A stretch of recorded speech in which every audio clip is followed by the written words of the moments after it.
আমার চ্যানেলে তোমাদের সকলকে স্বাগত।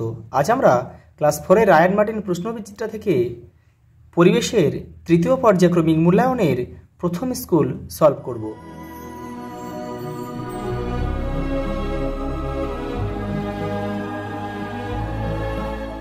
প্রথম প্রশ্ন দেখো।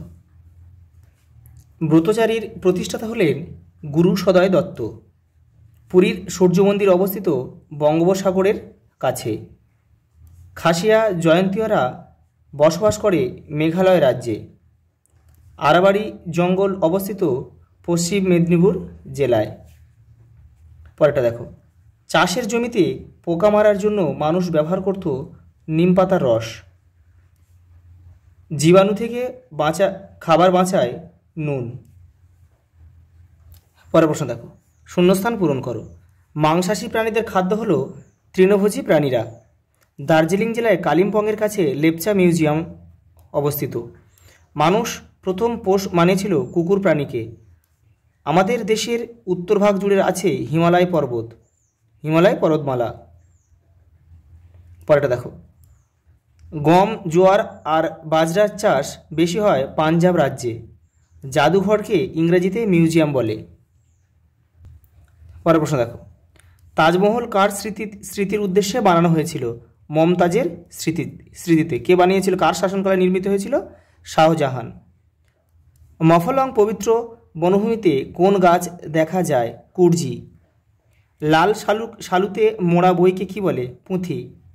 পশ্চিম মেদিনীপুরের পিংলা গ্রামে কোন সংগ্রহশালা অবস্থিত? নয়া পিংলার পটচিত্র। পরিবারের শাখা প্রশাখাকে একসঙ্গে কি বলে? আত্মীয়। কোণারকের সূর্য মন্দিরে কত জোড়া চাকা আছে? 12 জোড়া। পরেরটা দেখো। কোন দূষণের ফলে এই ঘটনাগুলি ঘটে তা লেখো। পাতার উপর ধূলিকণা জমে পত্ররন্ধ্র বন্ধ হয়ে যাওয়া, এটা হচ্ছে বায়ু দূষণের ফলে হয়।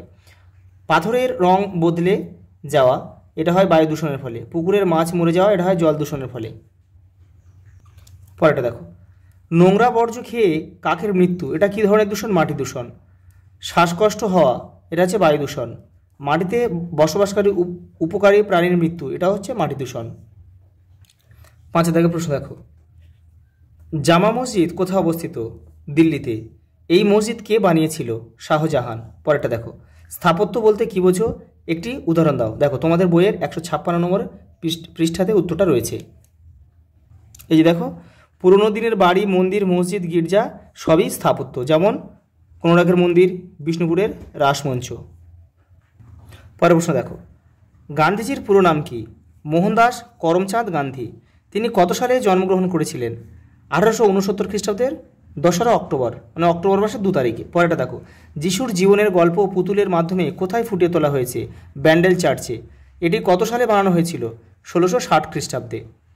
কোন রাজ্যে এবং কোন সমাজে আজও মা পরিবারের প্রধান? এটা হচ্ছে মেঘালয় রাজ্যে। আর মেঘালয় রাজ্যে হচ্ছে মা আজও পরিবারের প্রধান। আর কোন সমাজে? হচ্ছে খাসিয়াদের সমাজে। পরেরটা দেখো। বিষ্ণুপুরের আগের নাম কি ছিল? মল্লভূম। বিষ্ণুপুর কোন মাটির জায়গা? লাল মাটির জায়গা। পরেরটা দেখো। টিকা 20 নয়, দেখে না, তোমাদের বইয়ের 151 নম্বর পেজে কিন্তু উত্তরটা রয়েছে। এই দেখো, এটা লিখতে হবে। প্রায় 550 বছর আগে জামভাজি নামে একজন খুব জ্ঞানী ব্যক্তি ছিলেন। তিনি মানুষকে পরিষ্কার পরিচ্ছন্ন ও শান্তিতে থাকতে আর পরিবেশ ভালো রাখতে ভালো উপদেশ দিতেন। তাঁর শিষ্যরা 29টা উপদেশ মেনে চলত বলে তাদের 20 নয় বলা হতো। পরেরটা দেখো।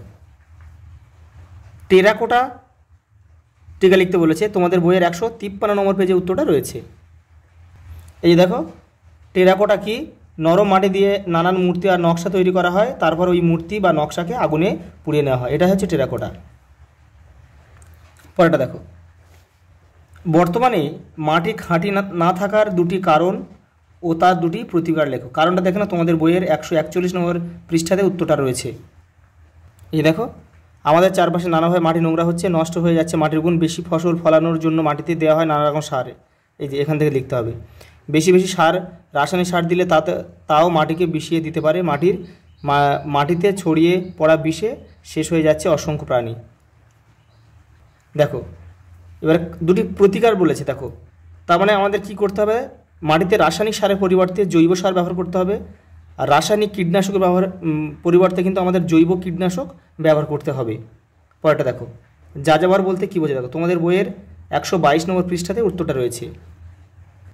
এই দেখো, একসময় মানুষ শুধু ঘুরে ঘুরে খাবার খুঁজে বেড়াতো, তাকে যাযাবর সমাজ বলা হয়। দেখো পরেরটা দেখো, ওর সঙ্গে আচ্ছা এই